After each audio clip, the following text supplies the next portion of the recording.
When Europeans first set foot on what is now Parris Island in Beaufort, it was more than a half-century before the Pilgrims landed at Plymouth Rock and 44 years before the English founded Jamestown.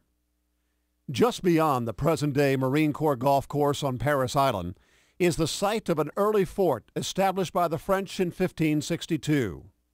The site also contains a number of forts built by the Spanish. Since 1979, South Carolina archaeologists have excavated at the site of the French-built Charles Fort and the Spanish settlement of Santa Elena.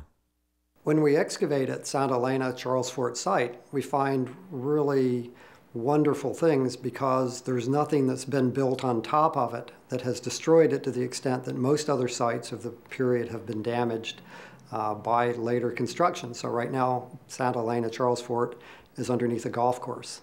Since the excavations began, the U.S. Marine Corps has helped archaeologists explore the site. They've even moved part of the golf course and are working on ways to stop tidal erosion of the site. So what we have here is some of the earliest evidence of European occupation in the southeast.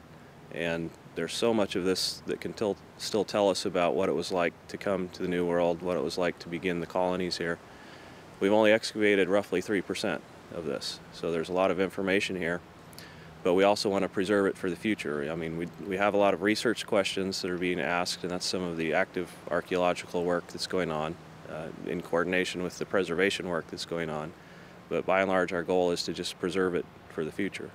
The Parris Island site is open to the public and can be visited by getting clearances at the main gate of the Marine base. Walking trails and signs help visitors understand where the settlements were and the work archaeologists are doing. Visitors are welcome even while excavations are going on.